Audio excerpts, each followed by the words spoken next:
Buenas tardes a todas y todos. Bienvenidos a esta sesión referente a las personas que forman parte del grupo de personas en situación de desventaja frente a la jurisprudencia del Tribunal Electoral del Poder Judicial de la Federación. Sean todos bienvenidos. Yo soy Fernando Lapesa, su servidor, y el sistema que vamos a trabajar el día de hoy y el de mañana es el siguiente. Voy a dar una exposición oral, me voy a respaldar con una presentación gráfica y en cualquier momento que ustedes lo consideren necesario o importante, va a abrir su intervención directamente, levantando la manita que está aquí abajo en sus pantallas marcada, para darles la voz inmediatamente a ustedes y que puedan intervenir directamente y así procurar establecer un diálogo de conjunto en el cual, digamos, nuestras experiencias, dudas, respuestas, etcétera, que se vayan presentando a lo largo de esta presentación. Si les parece bien, si hay alguna cuestión inicial, les pido que me lo hagan saber. De lo contrario, iniciamos ahora mismo.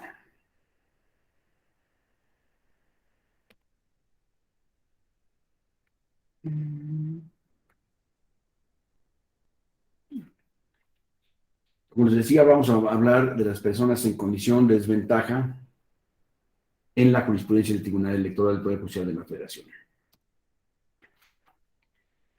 Para esto hay que ver lo que significa la vulnerabilidad, para ver qué personas están en situación de vulnerabilidad o vulnerables. La vulnerabilidad nace o se incrementa por intolerancia originada en prejuicios sociales contra determinados grupos de personas,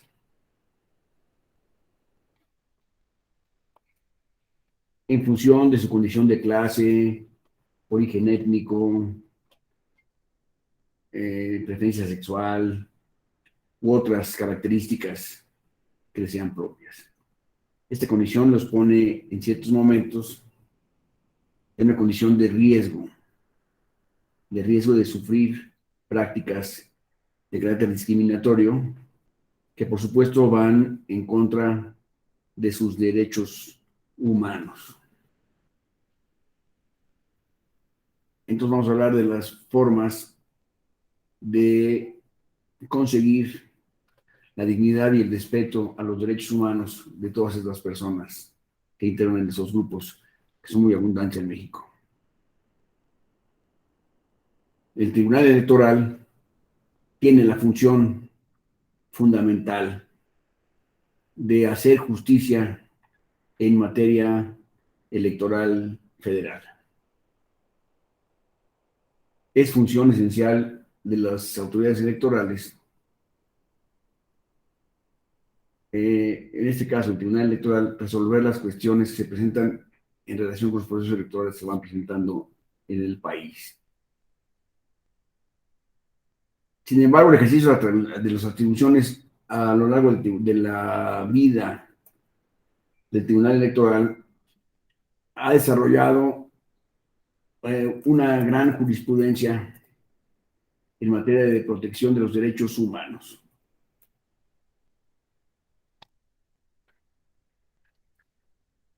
¿Qué es un grupo vulnerable? La vulnerabilidad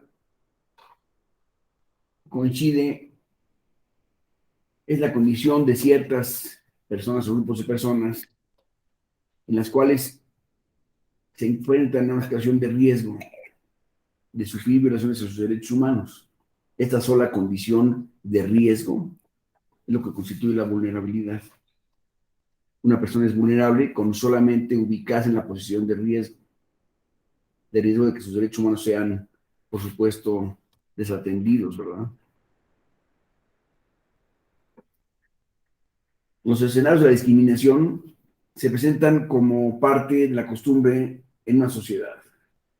Es decir, normalmente las personas que son discriminadas forman parte de la sociedad y la sociedad las va discriminando de una manera o de otra, las va orillando a una circunstancia que las ubica en una posición de riesgo para considerarse personas vulneradas en sus derechos humanos. La indiferencia de las sociedades ante las diferencias que existen entre las personas permanece en el subconsciente de los grupos sociales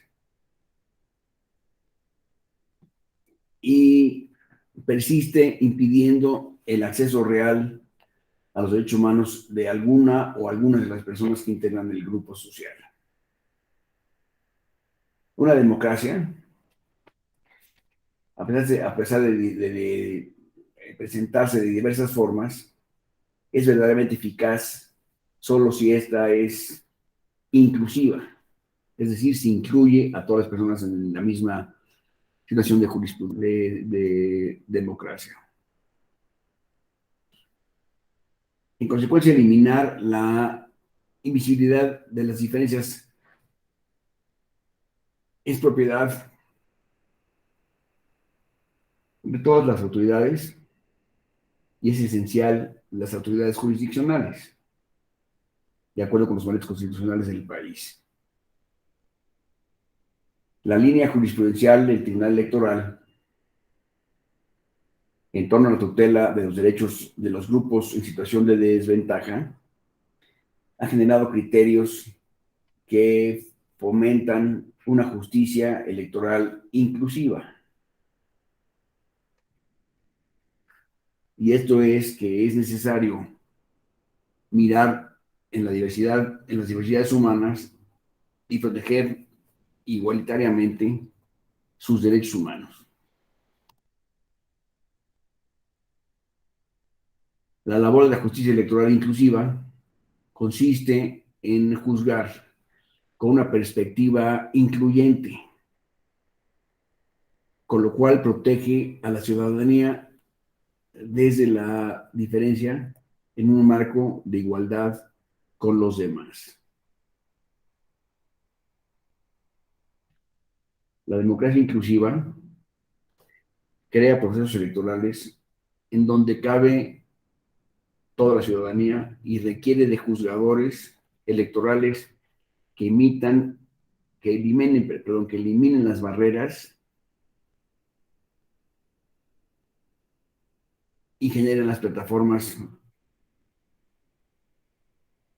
alejadas de perjuicios a través de decisiones inclusivas, que en este caso corresponderán a la materia electoral fundamental.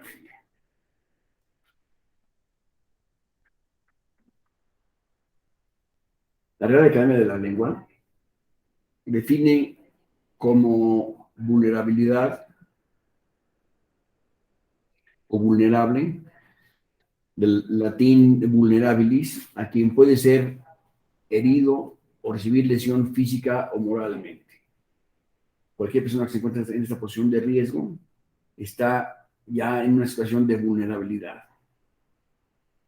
Siempre que una persona se encuentre en una condición en virtud de la cual pueda sufrir algún tipo de daño, está bajo una situación que le enfrenta a la vulnerabilidad.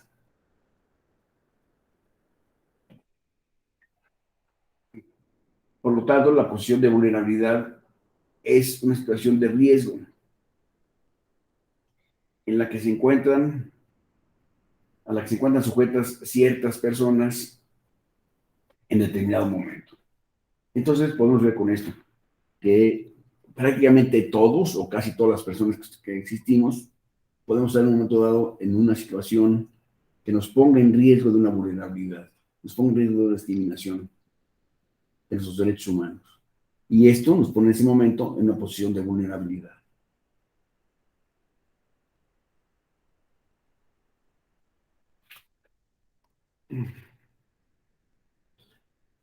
A partir de la reforma constitucional que se llevó a cabo en el 2011, El control de convencionalidad es un principio obligatorio que deben observar las autoridades jurisdiccionales del país.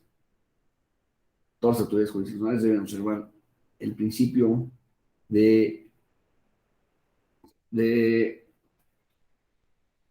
convencionalidad en sus resoluciones y en sus decisiones.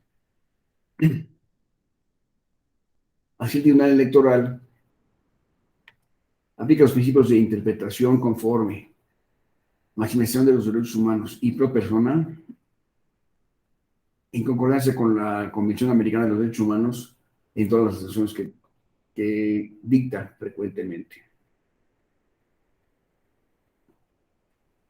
En materia de grupos vulnerables, el Tribunal Electoral ha dictado sentencias que protegen los derechos de la niñez, de los adultos mayores, de las personas migrantes, los miembros de la comunidad LGBTIQ+,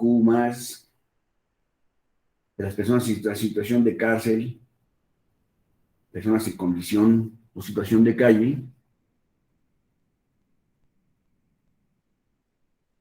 o personas que tienen o sufren alguna discapacidad física, intelectual, visual o auditiva, es decir, cualquier discapacidad de tipo sensorial.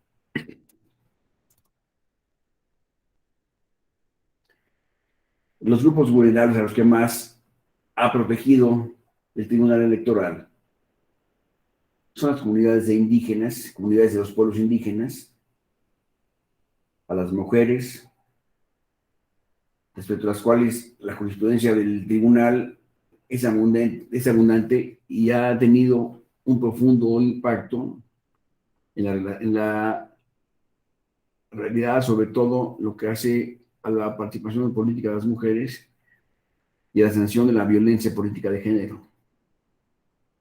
En estos campos especialmente ha emitido muchas jurisprudencias del tribunal que han ido fortaleciendo estas líneas. Así le puedo decir que el tribunal ha resuelto controversias respecto de los siguientes grupos en condición de desventaja. Comunidades y pueblos indígenas, como decíamos, mujeres, grupos de migrantes, mexicanos por naturalización y con doble nacionalidad, personas con discapacidad, personas de la comunidad LGBTIQ+,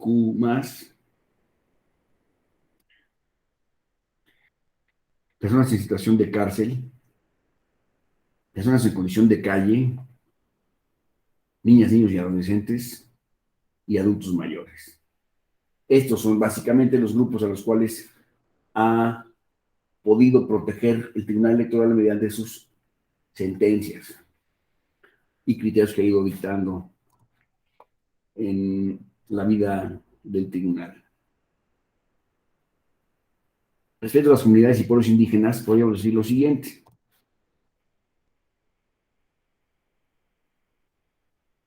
Las democracias inclusivas exigen como un pilar esencial el reconocimiento de las diferencias culturales y la intermediación, perdón, la instrumentación de indicadores que hagan visibles esos contrastes para proteger de manera efectiva los derechos políticos y electorales de las personas.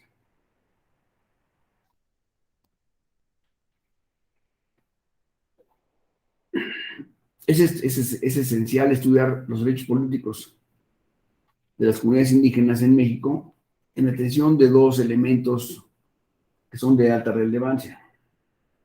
Primero es decir que el 20% de la población en México se asume como integrante de alguno de los pueblos indígenas que hay en el país.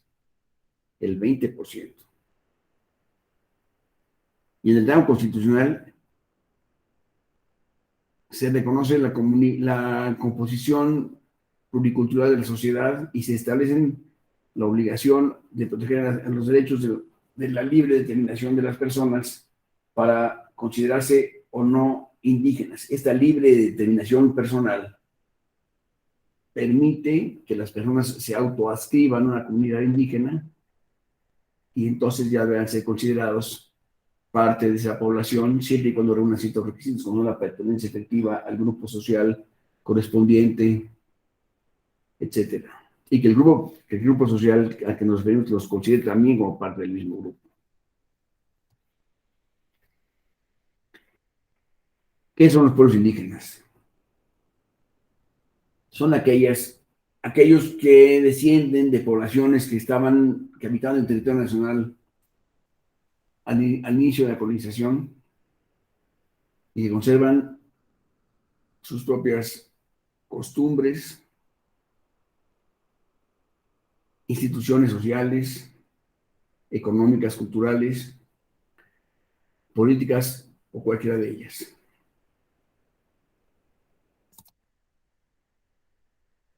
Las comunidades indígenas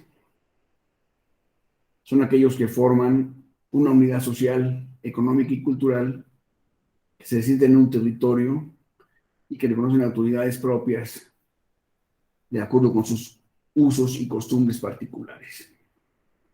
Esto tiene un reconocimiento constitucional, por supuesto, en el artículo 3 de la Constitución, que reglamenta a las comunidades y pueblos indígenas. México cuenta con una gran riqueza cultural asentada en sus pueblos y comunidades indígenas. De acuerdo con los datos estadísticos, la quinta parte de la población se reconoce, se autoadscribe como integrante de alguno de los 62 pueblos indígenas que habitan en el país. Lo cual me parece un número muy importante, alrededor del 20% de la población que se considera y se declara como indígena. Es de hablar de muchas personas. Son casi 26 millones de personas que son consideradas indígenas en nuestro país.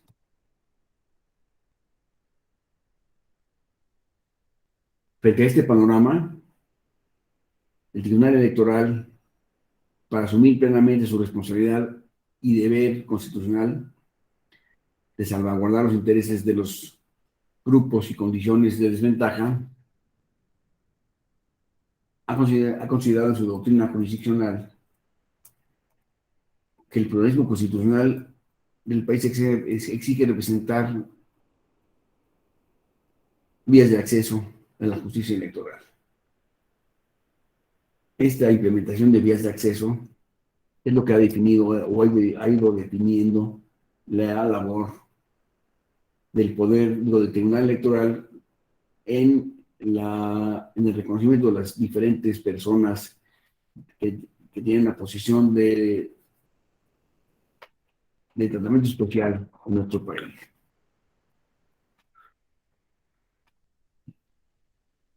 Desde el ámbito judicial electoral se ha buscado desarrollar varias formas de proteger, velar y maximizar los derechos de los integrantes de los pueblos y comunidades indígenas, lo que se llama la expansión de los derechos indígenas.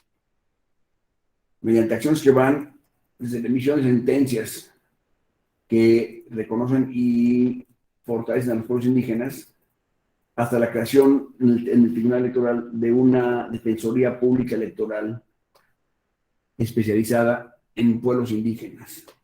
Esta asesoría, por supuesto, que es gratuita para cualquier persona indígena que solicite alguna ayuda del tribunal en la defensa de sus intereses personales. La función del tribunal es proveer de las garantías a fin de evitar que se tomen determinaciones ajenas a las comunidades que no consideren el conjunto de esas autoridades o instituciones tradicionales y sus miembros. Pues ello podría generar mayores conflictos que soluciones a los casos prácticos que se van presentando en situaciones de tensión.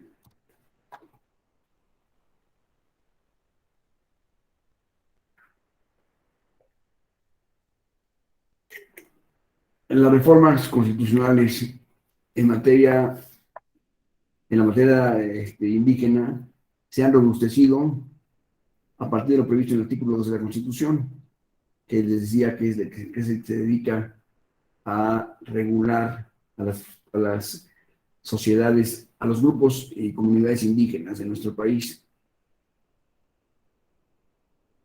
Su contenido obliga al Estado a erradicar las condiciones de desigualdad en las que se encuentran las comunidades indígenas, así como a garantizar el pleno ejercicio de los derechos humanos en su favor, tales como la libertad de autodeterminación y la autonomía de estos pueblos indígenas.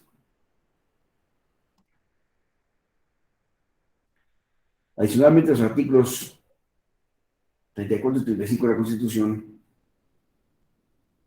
reconocen como ciudadanos y ciudadanas de nuestro país con derechos políticos electorales a todos los hombres y a las mujeres que tengan la nacionalidad mexicana, un modo honesto de vivir y tengan 18 años o más de edad. Estos son considerados los pueblos indígenas, son reconocidos por la Constitución mexicana.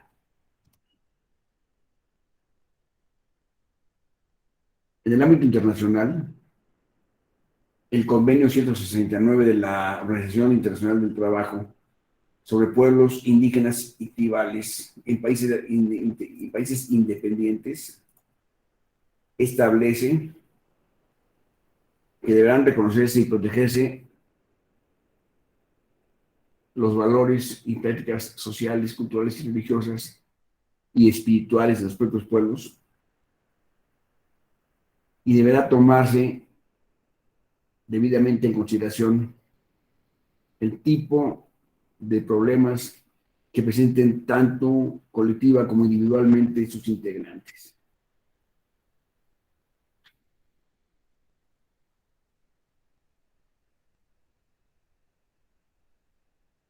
El Tribunal Electoral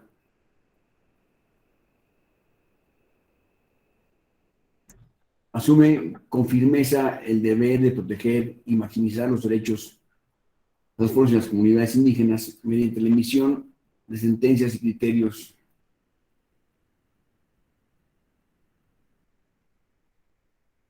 y la implementación de acciones concretas, tales como servicios de defensoría gratuita o bien la elaboración de manuales, protocolos y otros instrumentos que facilitan el desarrollo de estas comunidades indígenas y su adecuada participación en los procesos de carácter electoral.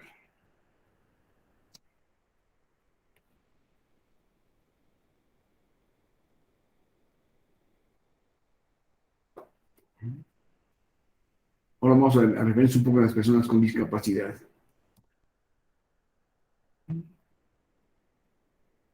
Las personas con discapacidad integran una comunidad diversa que adquiere particularidades conforme a sus diferencias específicas.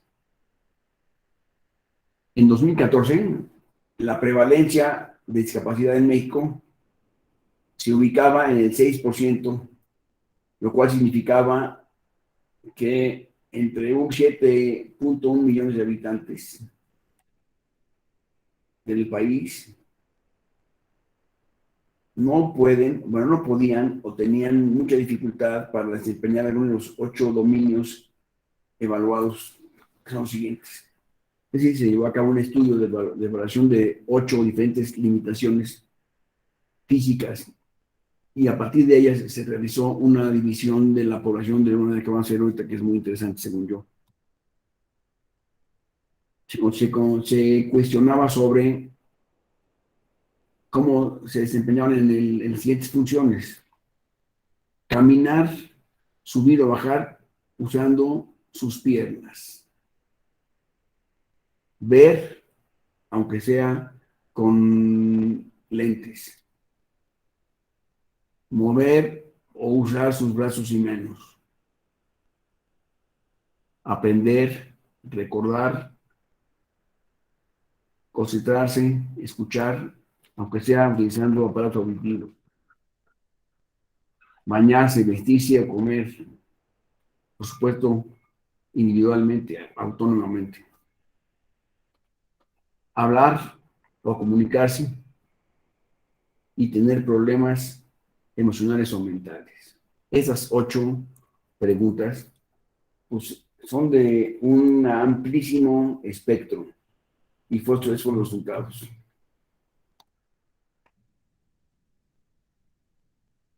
Los porcentajes que surgieron de estas encuestas respecto a las personas con discapacidad por grupo de edad son los siguientes.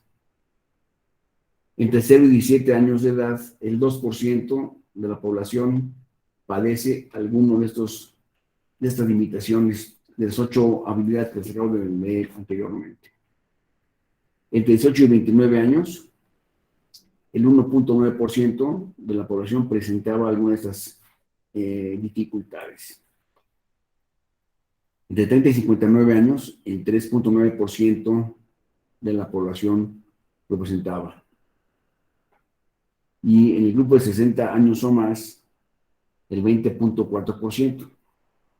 Esto es, se ve claramente que a más edad, mayor incidencia en las causas de limitaciones físicas o discapacidad se presentan en este país. Lo cual son números bastante altos, en mi opinión. Eso lo sacamos con números oficiales, estudios oficiales llevados a cabo en México. Partiendo del modelo social de la discapacidad, todas las personas en esta condición siempre se enfrentan a barreras sociales que dificultan el ejercicio de sus derechos, entre los cuales se encuentran los derechos políticos, que son derechos humanos, por supuesto, como todos sabemos.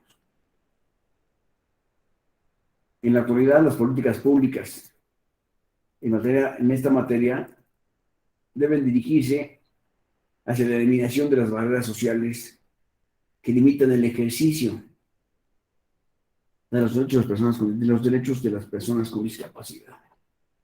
Estas barreras que la sociedad va imponiendo a las personas con discapacidad es lo que es el más difícil de los obstáculos que se enfrenta la población ante estas circunstancias.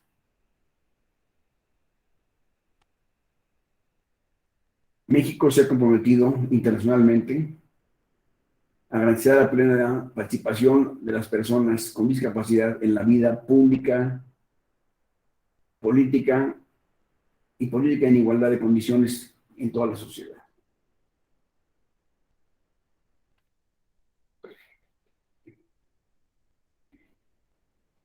Desde que México suscribió la Convención de los Derechos de las Personas con Discapacidad, el país adquirió compromisos internacionales para garantizar el ejercicio de los derechos humanos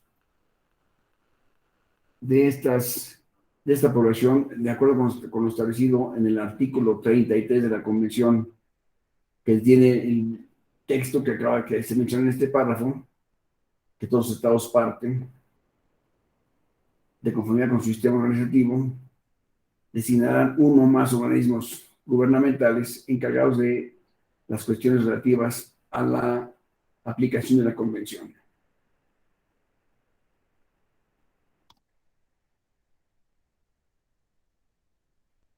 Para que sea efectiva la realización de los derechos político-electorales, las personas con discapacidad, el Estado debe garantizar condiciones de igualdad, de no discriminación e inclusión, incorporando la adopción de medidas afirmativas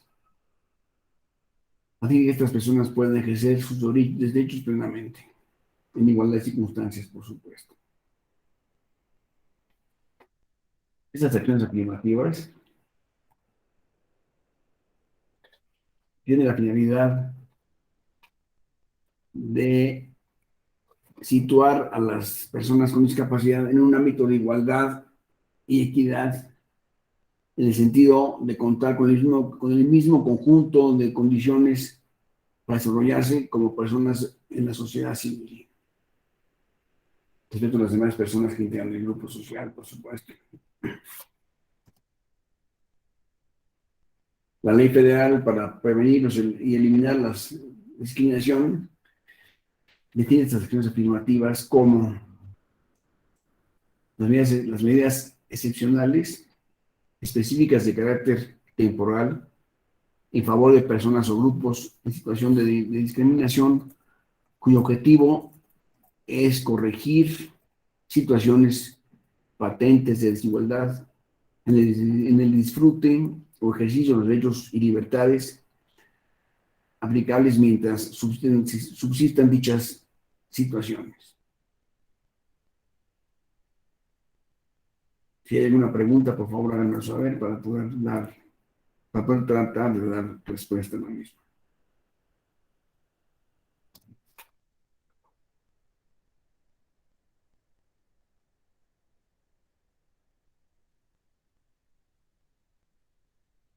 Se adecuarán a la situación que requiera remediarse, deben ser legítimas y respetar los principios de justicia y proporcionalidad.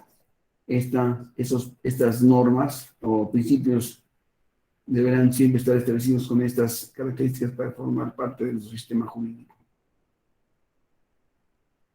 Esas medidas no se consideran discriminatorias en los términos del artículo 5 de la propia ley, del artículo 5 de la propia ley, perdón.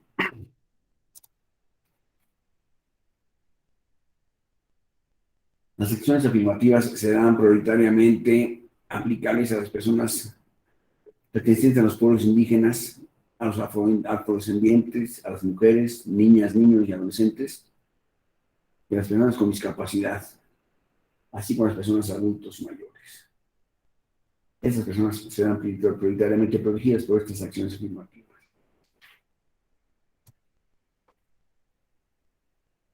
El Instituto Nacional Electoral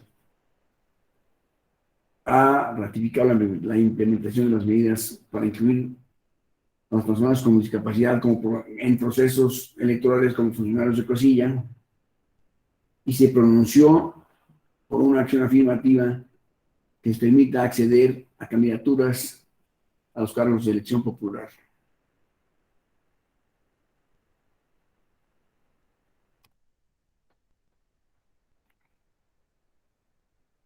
Por supuesto que no todas las personas gozan de las mismas oportunidades para el desarrollo de sus capacidades, intereses y satisfacción de sus necesidades.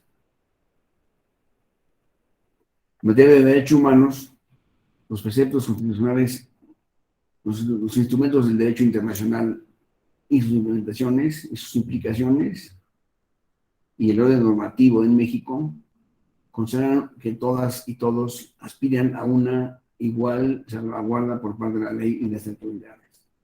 Por supuesto, en todos los casos que presenten.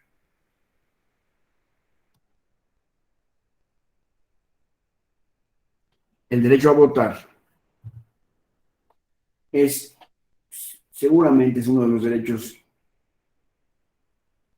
más importantes y representativos de los derechos políticos de las y los ciudadanos en sociedades democráticas. Además del derecho de voto, los derechos políticos abarcan el derecho a ser elegido para cargos de elección popular, así como para desarrollar funciones públicas y tener acceso a las funciones electorales. El contenido normativo de los derechos políticos de ciudadanos se encuentra en la Constitución Política de los Estados Unidos Mexicanos, en los artículos que aquí menciono. Primero, el derecho a votar en las elecciones. Después, el mismo derecho, pero en sentido pasivo, que es el derecho a ser votado en las elecciones populares, el asociarse en forma libre y pacífica en la toma de decisiones y acciones en los actos, en los asuntos públicos, y la afiliación libre e individual a los partidos políticos, así como la integración de las autoridades electorales. Estos derechos son los que se consideran los derechos políticos electorales de la ciudadanía, que están todos ellos, como aquí se menciona, señalados en la Constitución Política de los Estados Unidos Mexicanos.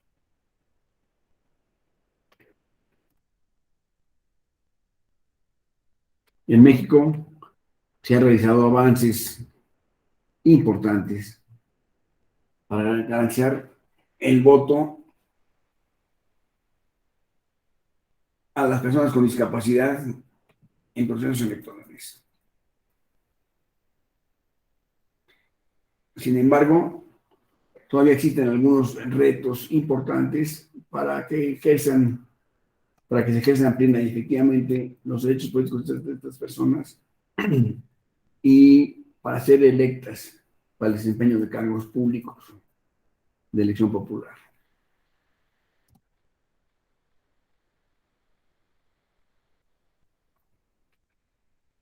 Al ejercer los derechos al ejercer su derecho a ser elegidas, las personas con discapacidad hacen valer su autonomía, incluida la libertad de tomar sus propias decisiones y el derecho al reconocimiento de su capacidad jurídica, establecido en la Constitución Política de los Estados Unidos Mexicanos.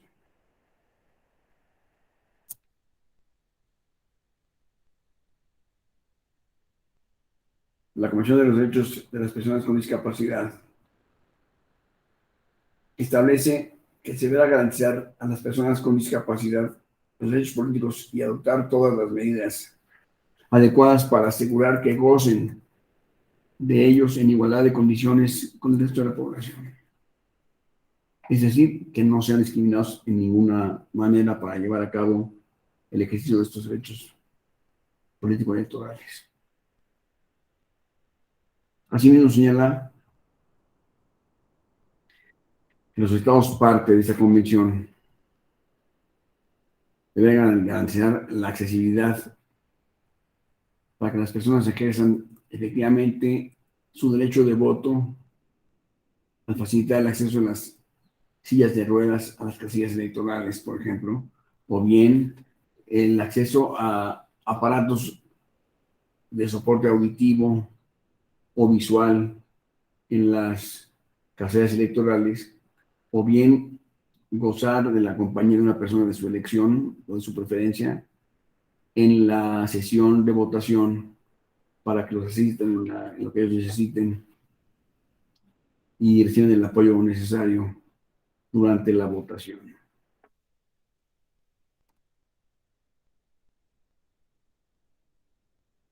Asimismo, se exige a los estados parte adoptar las medidas adecuadas para promover entornos propicios para las personas con discapacidad puedan entrar a las casillas, circular dentro de ellas sin ninguna barrera que les impida el paso en sillas de ruedas, por ejemplo, etcétera, que como ustedes deben haber visto seguramente en las últimas elecciones que hubo en México, que fue hace 2 años, hace un año, perdón, vimos cómo en las casillas ya existían instalaciones adecuadas para el acceso y desenvolvimiento interior de personas que tenían algún tipo de discapacidad. No sé si ustedes tienen algún comentario sobre esto, pero en mi caso al menos, en mi casilla, existían todo tipo de facilidades para que las personas pudieran entrar sin ninguna barrera especial. O sea, decir, no había banquetas intermedias, no había escaleras anteriores, etcétera, que impidían el acceso de las personas que tenían alguna discapacidad.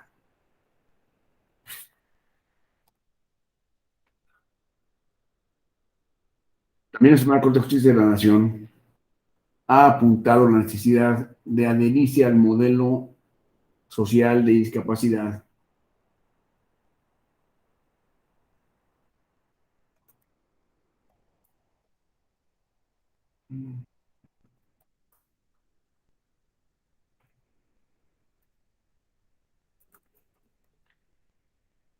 Al desaparecer las barreras eh, generadas por la organización contextual de la sociedad dentro de las instalaciones eh, sociales, digamos, de movilidad de las personas que tienen alguna discapacidad, para que no tengan un problema adicional de movimiento, etcétera. En nuestro país hemos visto que ya en ciertos países, en ciertas ciudades del país, en ciertos estados del país, ya se ve que existen algunos reglamentos que impiden la construcción de inmuebles que puedan impedir el acceso de personas con discapacidad a sus instalaciones. Así pues ya establecer escaleras eléctricas, por ejemplo, que impliquen que una persona con silla de ruedas tenga que entrar a estas escaleras eléctricas con gran dificultad, pues ya se están poniendo en los reglamentos de construcción limitaciones a estas escaleras para que no pueda ser una forma de acceder al edificio, sino que existen además elevadores o rampas que permitan ingresar al edificio sin esas limitaciones físicas.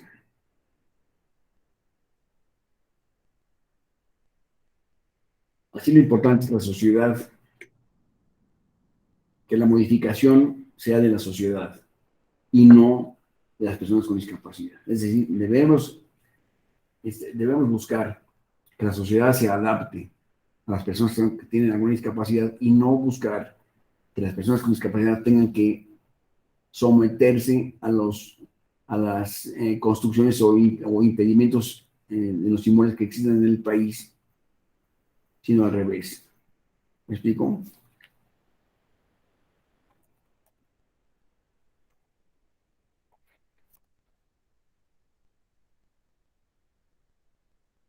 La igualdad y la no discriminación surgen como principios traducibles en derechos.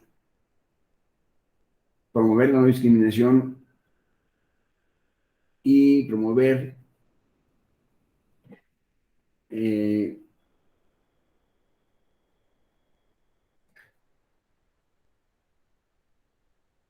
en segunda, deben considerarse obligaciones transversales de cumplimiento inmediato, que no están sujetas al cumplimiento progresivo por parte de la sociedad para considerarlas obligatorias. Estas son algunas de las sentencias que ha dictado el Tribunal Electoral que tienden a proteger a personas que tienen alguna discapacidad. Se las pongo como ejemplo solamente. Las primeras se refieren a problemas, a personas que tienen discapacidad visual o auditiva, y la última que presento aquí, inclusive se refiere a personas que tienen una discapacidad intelectual. Son sentencias que dictó el tribunal que pretenden proteger a estas personas en sus derechos político-electorales.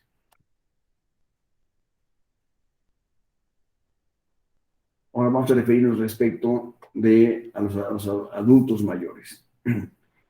No está ahorita ningún comentario, ninguna aportación, pregunta, experiencia, etcétera.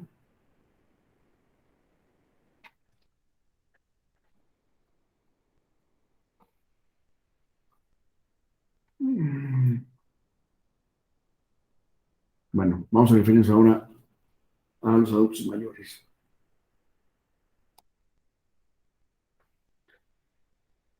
Pensar en los ancianos en México o en cualquier otra parte, muy fácilmente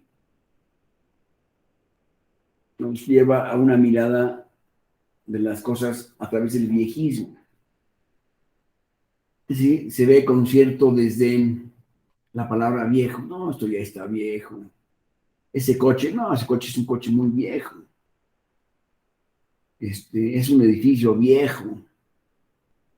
Es un señor viejo, una persona vieja, ¿no? Este, esta expresión de viejismo denota una especie de discriminación que ubica a lo viejo, así desde el punto de vista del viejismo, como algo que ya no sirve, que ya pasó, que ya es inútil y por lo tanto hay que cambiarlo.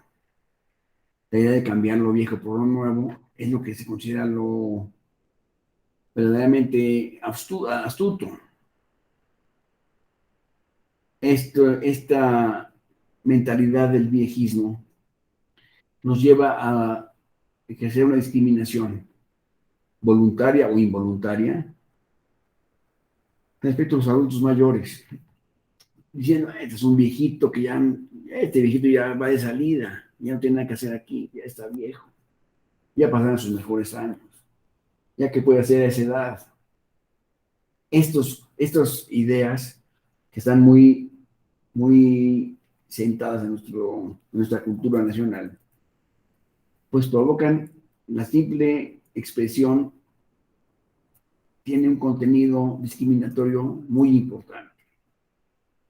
Al negar la participación social de las personas que son adultos mayores y ya tratados de mantener relegados de las publicaciones, cuya opinión ya no se considera válida porque es una opinión pasada de moda, no está en la actualidad, ya es vieja, etcétera. Estas expresiones que todos hemos oído alguna vez, pues involucran una situación de discriminación hacia las personas que están en la tercera edad, ¿no?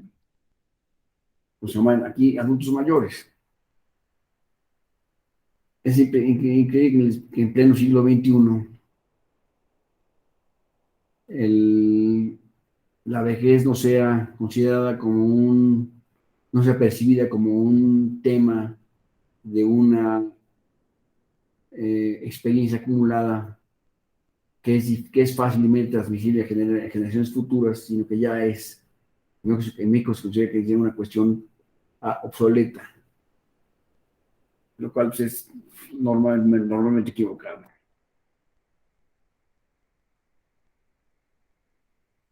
Esa narrativa que se refiere al déficit por vejez, por el solo paso del tiempo, esta narrativa pretende igualar a las personas que tienen una mayor edad, porque ya tienen un déficit de movilidad, de intelectualidad, de oportunidad, etc.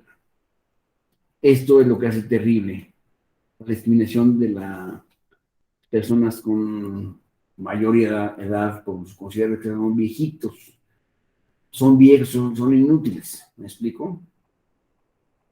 Eso lo podemos ver nosotros familiarmente, con los grupos más cercanos de la sociedad, como en las empresas ya los viejos tienen que estar de salida, jubilarse, etcétera, porque ya son viejos, sin darles el valor que deberían tener por estar en una posición de la sociedad que tiene una mayor edad y experiencia para resolver los casos cotidianos con una mayor eficiencia.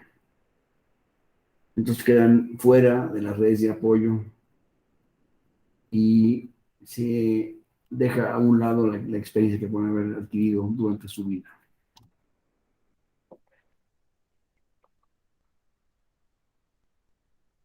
La encuesta del 2015, realizada por INEGI muestra, mediante mediciones e indicadores, que existen alrededor de 119 millones y medio de personas que habitan en México,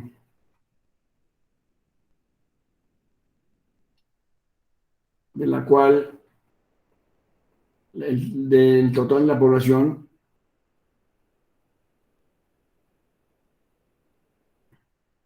los menores de 15 años en México representan el 27% de la población.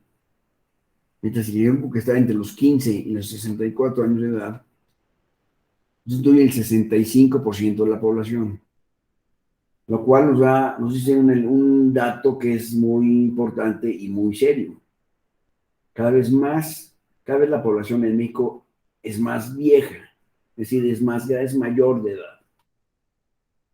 Y por lo tanto, las edades menores van a tener que empezar a tener a su cargo la generación de recursos a través del pago de sus impuestos, etcétera, que van estableciendo una cantidad de dinero suficiente para que en un día estos que hoy no son tantos adultos mayores se conviertan en una gran mayoría y por lo tanto estas personas que se dicen jóvenes habrán de tener a su cargo el peso de la cantidad de dinero necesaria para que todas estas personas mayores se vean beneficiadas con la seguridad social. Las personas de edad avanzada son los que tienen más de 65 años. El día de hoy componen el 7% de la población, lo cual quiere decir que no son tantos el día de hoy como van a ser próximamente. Este es el número de personas adultos mayores que tengan más de 60 años por cada 100 niños y jóvenes de 10 a 14 años de edad en México.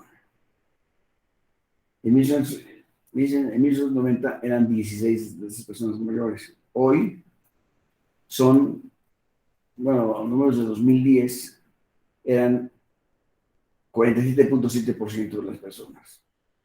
Es decir, se ve cómo va envejeciendo la población en grado muy importante, si ustedes ven estos números, conforme va pasando el tiempo, los adultos mayores van siendo más y los que tendrán a su cargo el mantenimiento de la sociedad a través del pago de sus impuestos, etcétera, son los jóvenes que son cada vez menos en estos números que estamos aquí presentando.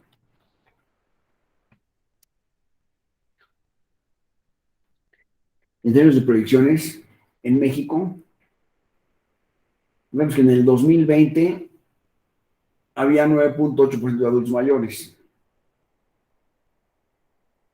Para 2030 habrá 13.8 millones de adultos mayores.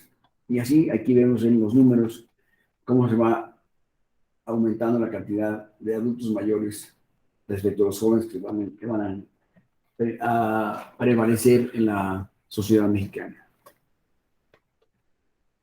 En un país donde se han generado desigualdades abismales entre adultos mayores y los llamados jóvenes, encontramos ahora que en este momento existen comunidades de adultos mayores muy abundantes, quienes no tienen ninguna seguridad social, no tienen ingresos económicos el día de hoy, ninguna seguridad social, y esto se ubica en una vulnerabilidad respecto a los ingresos mínimos para su subsistencia. Estos números a mí me parecen verdaderamente escalofriantes, pero no hay regreso para ellos. ¿Sí? Entonces, eso les comento para que tengamos en cuenta cómo estamos envejeciendo los mexicanos.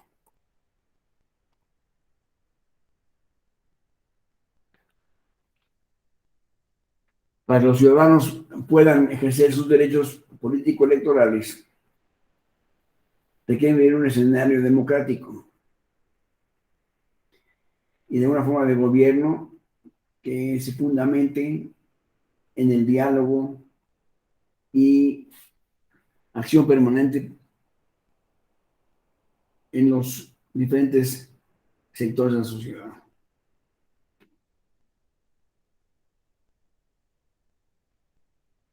México actualmente tiene una estructura que genera el vínculo institucional para hacer efectivos los derechos.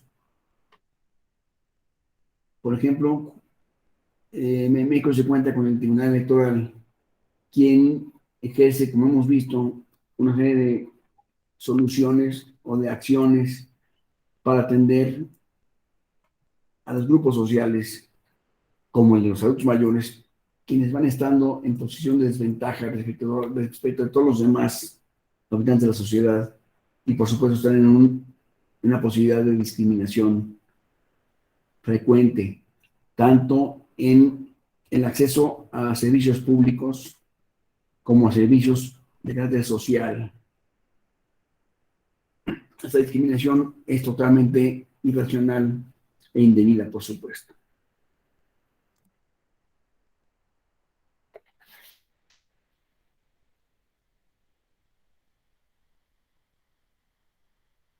El impacto del Tribunal Electoral en la elección de sus juicios respecto a la población de adultos mayores ha sido muy importante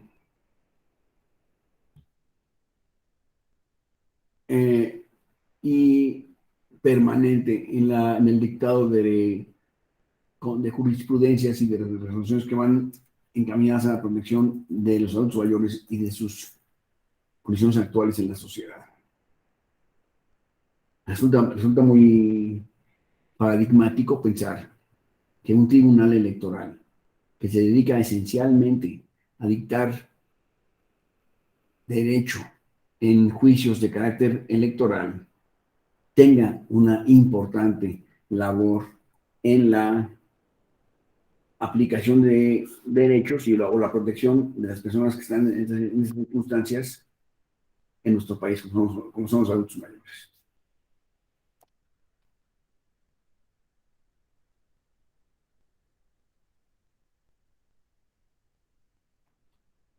Las razones de esta situación de las personas adultos mayores viene tanto por el desconocimiento de las facultades que tienen, que pueden ejercer ante las autoridades para tener mayor protección de sus derechos, como la falta de difusión por parte de las instituciones en general para impulsar la efectividad de los derechos a las personas que tienen posición de discriminación.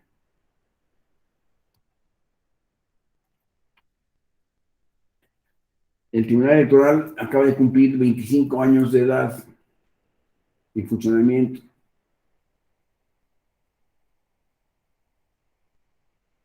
Hay instancias que se encargan de hacer cumplir los derechos mencionados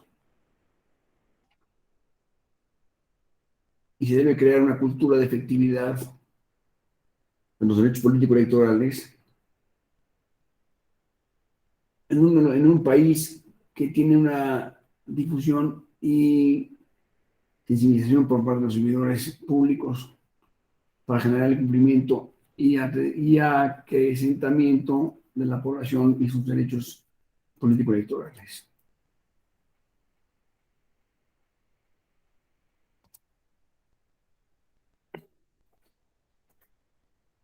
Vimos ahorita las personas los adultos mayores, y ahora voy a referirme a las personas que están vinculadas a procesos penales, que son también ciudadanos como ustedes y como yo, que merecen tener derechos, tienen derechos de carácter electoral, políticos electorales, y se han visto en limitaciones de estos derechos al ser vinculadas a procesos penales en ocasiones.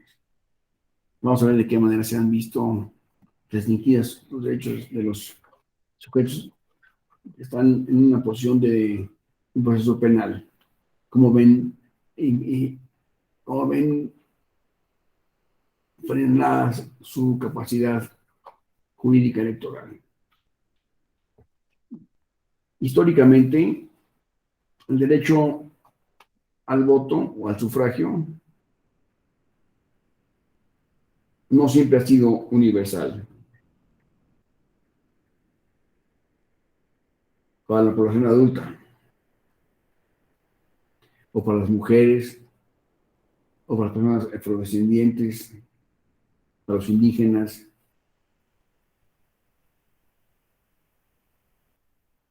y todos ellos han visto en alguna época restringido o limitados sus derechos de voto para ser considerados iguales todos aquellos en una elección.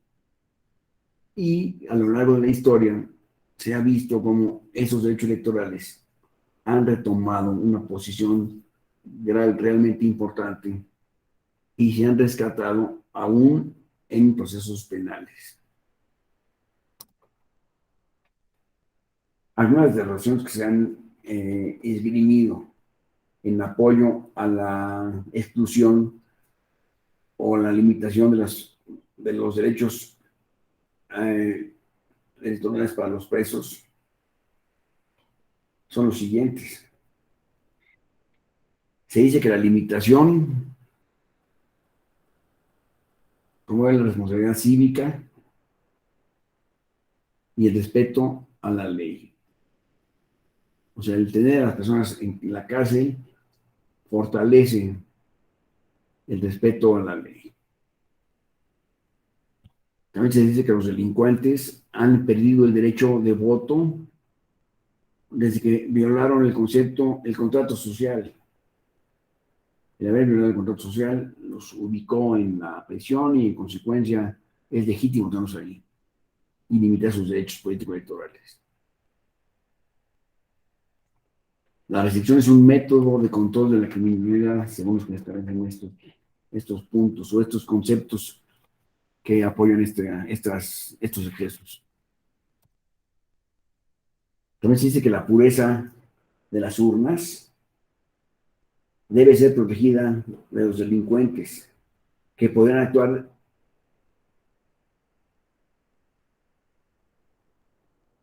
en contra de las elecciones mediante un fraude electoral.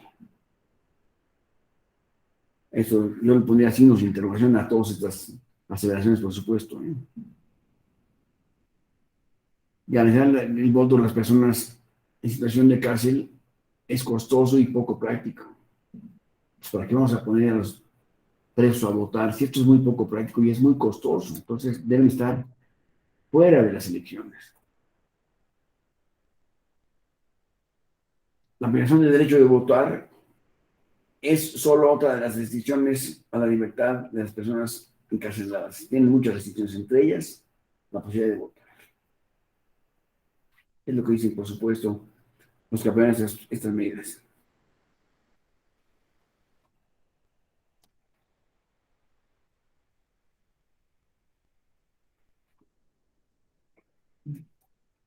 Algunos motivos para justificar el ejercicio del derecho de voto en las personas en situación de cárcel son las siguientes. Se dice que al permitir a las personas encarceladas a llevar a cabo el sufragio, se refuerzan los vínculos sociales de las personas y su compromiso con el bien común. Y se promueve la participación lícita y responsable en el seno de la sociedad. Esas son las ventajas que ven los autores que dicen que deben de votar los presos, ¿no?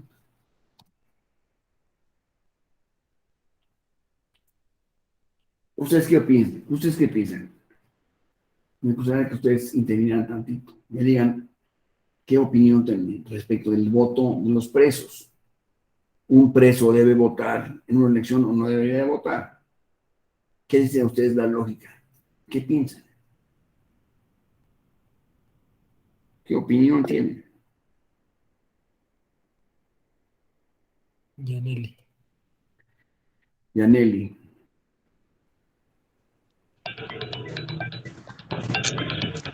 Hola, buenas tardes. Bueno, yo opino que sí deberían de votar, ya que sí tienen derechos, o sea, son ciudadanos como cualquier otra persona, como nosotros que estamos fuera y sí creo firmemente que es valer también sus derechos independientemente que estén dentro de una institución. Esa es mi opinión. Sí deberían de votar, sí se les debería de otorgar ese derecho, pues lo tienen por ley. sea como sea, hagan hecho lo que hagan hecho, o sea, es un derecho y son ciudadanos. Ese Gracias. es lo que yo opino. Te agradezco mucho, Yaneli. Efectivamente, los presos tienen también derechos, pero tienen una condición que es diferente a la que estamos fuera de la cárcel, que consiste en que ellos están recluidos en una prisión. Y entonces se ha discutido mucho en qué momento la prisión debe considerarse como una sanción que se puede poner a una persona. Debe ser cuando ya está preso, cuando se emite una orden de aprehensión en su contra, cuando se emite un auto de formal prisión, o en qué momento puede estar verdaderamente limitado el derecho político electoral a que está sujeto a la prisión. Es una pregunta que hay que tener en cuenta. Porque estoy de acuerdo contigo, Yaneli, en que el preso sí es una persona y en consecuencia tiene derechos y obligaciones protegidas por la ley y por la Constitución. También debo decirte que en cierto momento la prisión pone en, limita jurídicamente y políticamente a las personas para ejercer el derecho de voto. Es decir, no todas las personas tengan una orden de aprehensión o que hayan sido objeto de encarcelamiento en algún momento, ya no son susceptibles de votar. Por supuesto que sí pueden tener el derecho de voto, pero salvo en aquellos casos en que estén en prisión definitiva, es decir, que no sea prisión preventiva, sino que ya gocen o ya cuenten con una sentencia a su cargo, en su contra, que que los considera ya presos, digamos, por un periodo determinado, están retenidos en una prisión, ellos ya no tienen derecho de voto, porque se han suspendido sus derechos políticos electorales. A partir de la sentencia definitiva. Antes de la sentencia definitiva, cuando están en una prisión preventiva, repito, no deben limitarse su derecho de voto. En México hay una enorme cantidad de personas que están en prisión esperando una sentencia, que cumplen de repente años y años en una prisión preventiva en la que está llevando a cabo su juicio. Y en estos señores, en la práctica, fueron limitados de la capacidad de voto, pero en forma indebida. A ver, Yadili, por favor, dime otra vez. Mariana. Mariana, por favor, deja una opinión. Hola, buenas tardes. Bueno, Sí, de hecho, bueno, era un tema de conversación hace un tiempo de que, bueno, realmente, ¿por qué a algunas personas, las cuales eran acusadas, ¿no? De algún delito, ¿por qué no se les permitía tal vez votar si todavía no había sido la sentencia ejecutada, por decirlo así, ¿no? Realmente todavía el acusado tenía la oportunidad de defenderse o de hacer notar sus medios de prueba para, para que se diera a conocer como que no era culpable, sino que es inocente. Entonces, en este tipo de situaciones es cuando ellos todavía creo que cuentan con ese derecho que nadie les puede inhabilitar, por decirlo así. Situación diferente a cuando ya hay una sentencia en la cual esta persona, bueno, resulta que sí es responsable, ¿no? De tal acto. exacto. Estoy de acuerdo contigo, Mariana. Esa es la forma de ver este asunto de los prisioneros que están sujetos a la prisión preventiva y no gozan o no cuentan todavía con la sentencia que los considere delincuentes por una sentencia que los declare como tales. Esta es correcta tu apreciación, te lo agradezco mucho. Gracias a ti, Mariana, y gracias a ti, Yaneli, por sus comentarios. Ahora vamos a revisar aquí.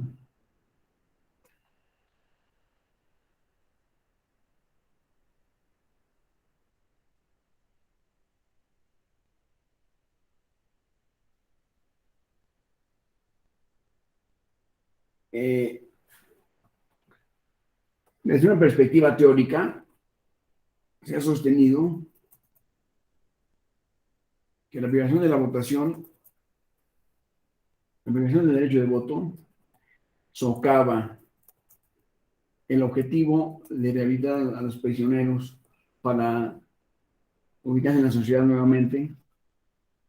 Y por supuesto que esto se ve especialmente señalado en caso de sentencias, perdón, de prisiones preventivas que no gozan, que no cuentan todavía con una sentencia definitiva. Es increíble que la situación de México en la irregularidad que viven las personas en la prisión preventiva, que por más que quisieran ser sentenciados ya de una vez o inmediatamente, no pueden serlo porque eh, el proceso penal es muy largo de tiempo y eso lleva a los que están en prisión preventiva a veces años, muchos años, en citarse su sentencia. Y mientras tanto no pueden ellos presionar o apurar la resolución del asunto y mientras tanto están privados de casi que de la ciudadanía por no poder ejercer su defensa adecuada en un proceso, mientras están en el proceso penal. O bien, los que han sido liberados bajo caución, estos caucionados tampoco la pueden ejercer porque tienen suspendidos sus derechos políticos electorales hasta intentando no se resuelva la controversia en forma definitiva. Es un tema que ha causado muchas sentencias en el Tribunal Electoral en protección de esas personas que están en esa situación de cárcel preventiva y esperando su sentencia definitiva.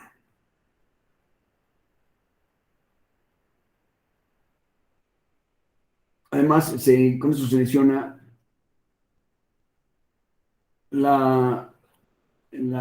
el principio de presunción de inocencia a la cual tenemos derecho todos los mexicanos y se ve suspendida en razón de esta situación de la prisión preventiva. Entonces, esto es un tema muy importante que ya se resuelve en el Tribunal Electoral con sentencias que establecen que solamente en situaciones de prisión derivada de una sentencia o posterior a una sentencia debe ser limitado el derecho de voto y no antes. Mientras tanto, los penales o las cárceles deberán contar con casillas para votar interiores para que las personas que no están sujetas a la prisión, digo, que no tienen todavía una sentencia a su cargo, deben poder ejercer su derecho de voto.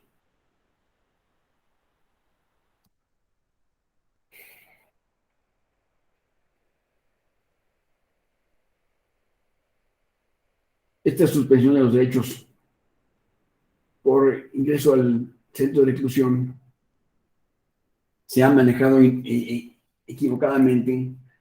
Diciendo, anteriormente se establecía que cuando surgía un acto de un acto de formar, un orden de formar prisión de una persona, en ese momento se le suspendían sus derechos políticos y electorales. Esto ya quedó en el atraso, ¿eh? Ya se considera que son todos disponen del derecho de votar mientras no se haya votado en su contra, no haya subido en su contra una sentencia definitiva.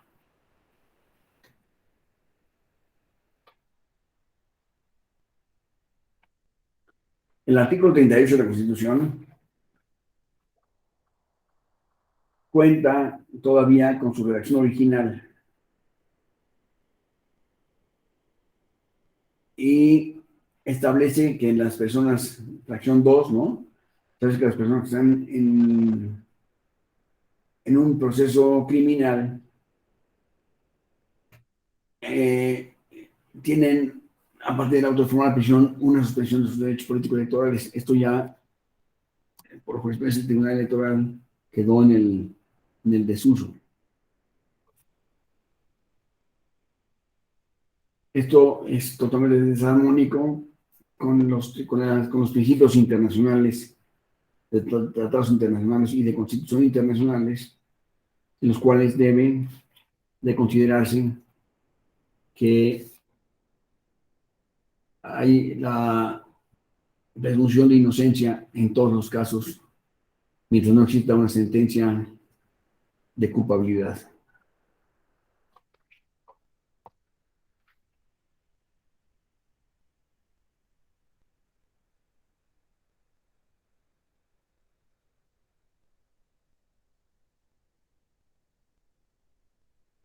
De acuerdo con la Constitución, el castigo a un delincuente, aparte de la sentencia, ya conlleva la suspensión de los derechos políticos electorales. Pero repito, a partir de una sentencia de culpabilidad. Antes, no, señor.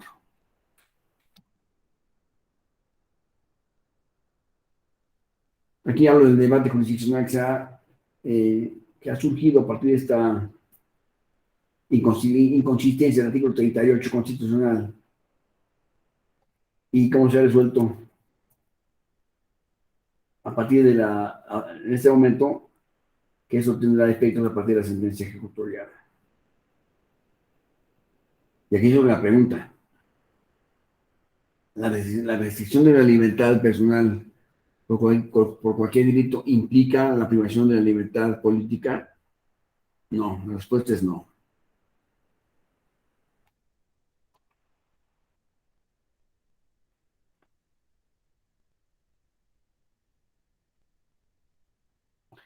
En el año de 2007 surgió en el tribunal un caso que se llama el caso Pedraza Longi, que consiste en que un señor de apellido Longi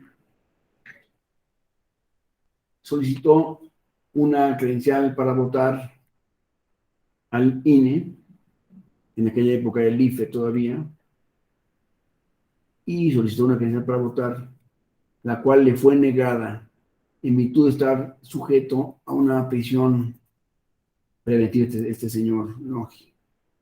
Él fue y reclamó ante el Tribunal Electoral una impugnación de esta sentencia y argumentó que él se encontraba en prisión preventiva y por lo tanto, al no poder haber obtenido su sentencia definitiva, no debía de limitarse su derecho a la votación. Y ganó, por supuesto, el asunto, y el Tribunal Electoral le ordenó al INE expedir la credencial correspondiente, con lo cual se creó toda una línea jurisprudencial en materia de libertad de voto de los presos en prisión preventiva, que derivan de todos los que estamos comentando ahorita.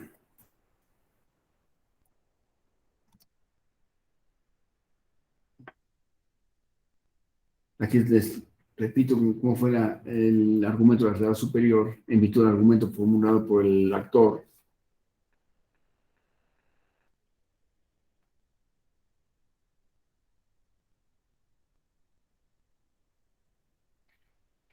Y este fue, repito, el principio de una línea jurisprudencial que ha permanecido hasta la fecha, que se va fortaleciendo permanentemente con el criterio de la libertad, de la presunción de libertad ante cualquier circunstancia anterior a la sentencia definitiva.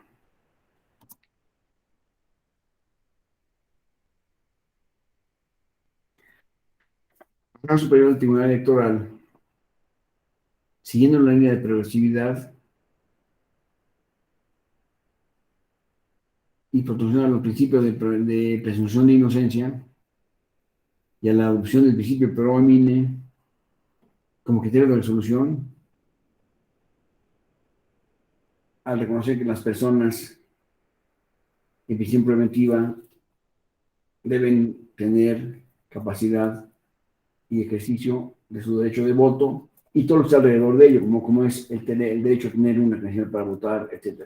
Ya se presentó un caso en el Tribunal Electoral en el cual se detuvo a dos indígenas, se les despojó, la autoridad los despojó de sus documentos básicos y de sus credenciales, entre los cuales iban sus credenciales para votar. Y estaban en prisión preventiva estos indígenas y ejercieron una acción ante el Tribunal Electoral, pidiéndoles que expidieran nuevas credenciales para votar porque se les habían quitado en la instancia penal que les había detenido, y pedían una reposición de sus credenciales para votar, para poder votar en las elecciones que venían. Y estos dos indígenas obtuvieron una sentencia favorable del tribunal y les fueron remitidas sus credenciales para votar. Y ahí se empezó todos estos problemas que estamos viendo ahorita de prisión preventiva y limitación del voto de los sujetos a un proceso penal.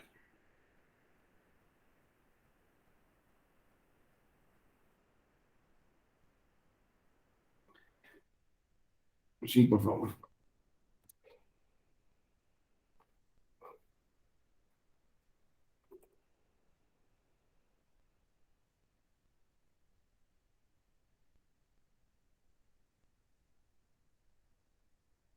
La Suprema Corte de Justicia de la Nación y el Tribunal se han servido de la normatividad internacional para justificar estas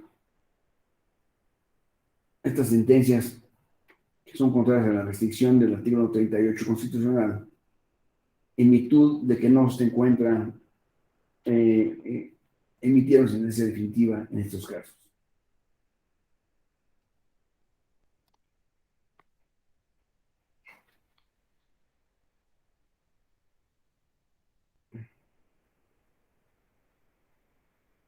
Así pues, vemos cómo el Tribunal Electoral intervino en materia penal, que no tiene nada que ver con la materia electoral, en materia penal intervino para ordenar que se expidieran sus credenciales para votar, con lo cual abrió una línea jurisprudencial que es muy fuerte y de un calado muy importante, porque tiene mucha importancia en la sociedad mexicana, que esas personas puedan tener sus derechos políticos intactos, estando en prisión preventiva.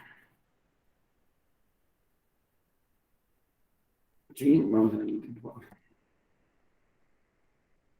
Aquí establezco algunos antecedentes jurisdiccionales que se refieren a diferentes casos que se han presentado en el tribunal, por el caso Pedraza que les mencioné,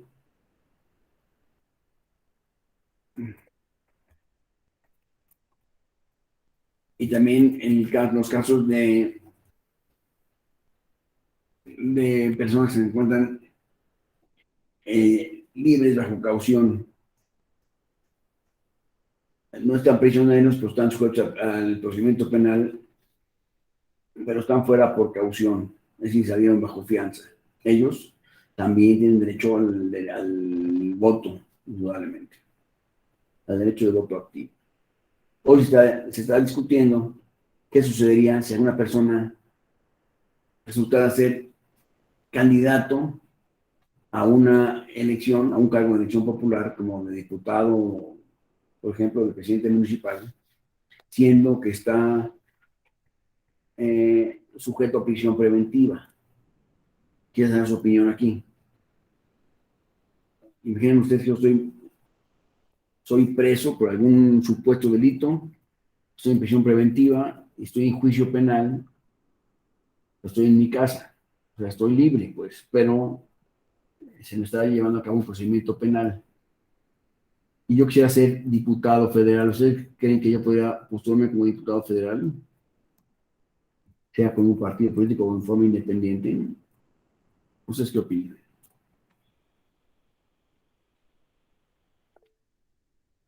Fidel. Hola, ¿qué tal? Hola. ¿Sí me escuchó? Sí, perfecto. Ah, perfecto. Bueno, aquí en Aguascalientes, bueno, yo estoy en el Instituto de Aguascalientes. Aquí sucedió algo similar, pero fue para un candidato a la gobernatura de la entidad, en donde tenía un procedimiento penal, pero se encontraba en libertad. Y ese fue, bueno, como estaba en libertad, vamos, aquí tenemos una situación. Nuestro código electoral en su momento señalaba que por el simple hecho de estar sujeto a un procedimiento penal, ya era automático la suspensión de sus derechos político-electorales. Posteriormente, bueno, impugna en este caso, el otrora candidato, y resulta de ser de que en la sala superior señala que si bien se encontraba en dicho proceso, pero sí se encontraba en libertad, es decir, que pudiera tener la posibilidad de hacer campaña, entre otras cuestiones, podía ser candidato. Y hasta que no hubiera una sentencia firme en donde una de las sanciones correspondiera a la privación de sus derechos político-electorales, podía, bueno, en tanto no pasara esa situación, podía continuar en dicho proceso. Al cabo, y eso fue lo que se determinó y eso fue lo que sucedió al final de cuentas. Aquí el punto o lo más importante es de que tenga esa libertad, porque estando detenido, creo que pasó lo mismo con un candidato no me acuerdo si fue en Quintana Roo, en aquel momento, estoy hablando del 2010.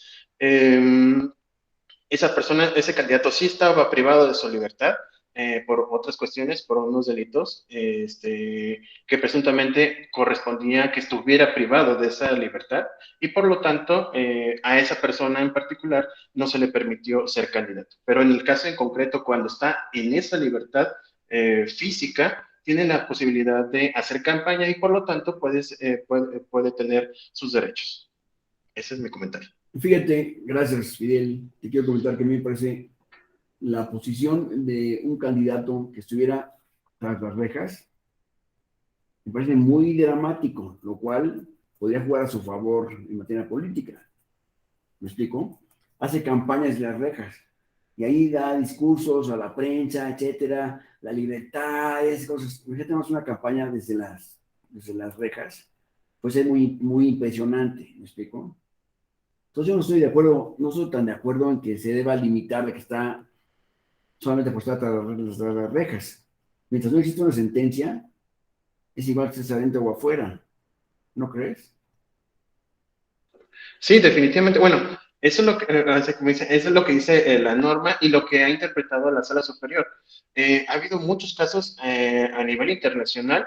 Lula da Silva estuvo como que en esa situación en su momento cuando estaba atrás las rejas, y fuera de que disminuyera su popularidad, aumentó al grado de que fue considerado para estar postulado de nueva cuenta como presidente. Y históricamente hablando también, en su momento Nelson Mandela, estando en prisión, posteriormente obviamente hay una cuestión de que queda libre y su popularidad aumenta aún más, pero estando tras las rejas, su cuestionamiento, su formación política dentro de ella fue tan importante que llegó un momento en que fue presidente de Sudáfrica. Entiendo eso y sobre todo hay algo muy importante. Nosotros, y también históricamente, hemos utilizado, bueno, los mexicanos, en particular la clase política, no lo quería decir de esa manera, pero ha utilizado mucho este cuestionamiento de que se encuentre en algún proceso penal, se ha utilizado como una bandera, como más bien como una herramienta por parte de algunos actores políticos para soslayar o bien detener a otros actores políticos para que no sigan en su carrera.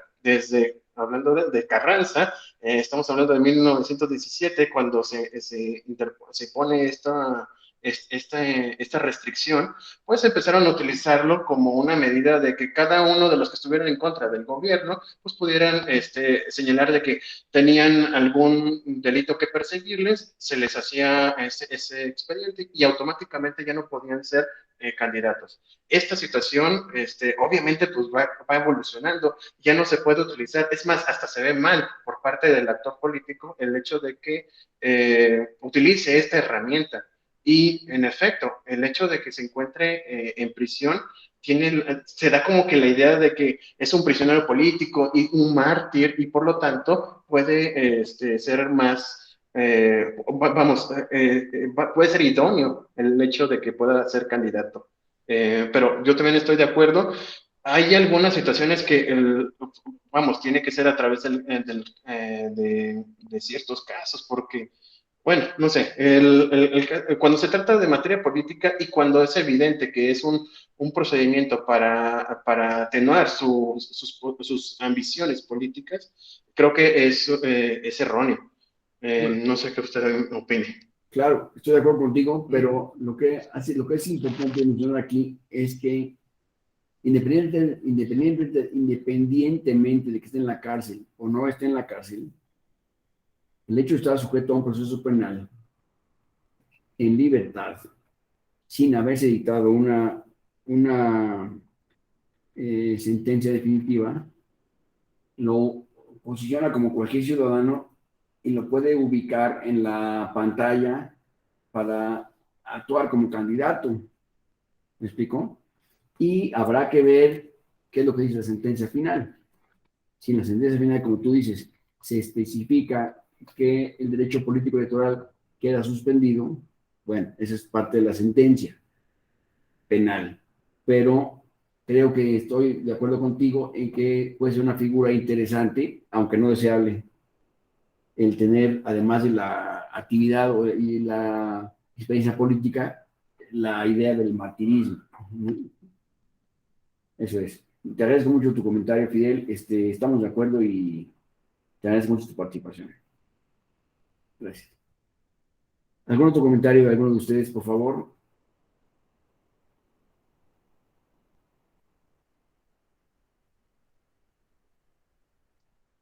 Bueno, eh, con esto estamos llegando al final de la exposición del día de hoy y estaremos pendientes de que mañana nos reuniremos aquí mismo y a la misma hora, mismo canal y misma hora, para tener una segunda parte de esta exposición. Y espero que sean mañana más participativos que el día de hoy, por favor. Si no, me dejan toda la carga encima y se hace mucho más pesada. Son muy amables por su asistencia y su presencia. Y nos vemos mañana. Por favor, que estén rico y estamos en contacto. Gracias. Muchas gracias por su exposición, maestro. Gracias. Muchas gracias. Gracias. Muchas gracias.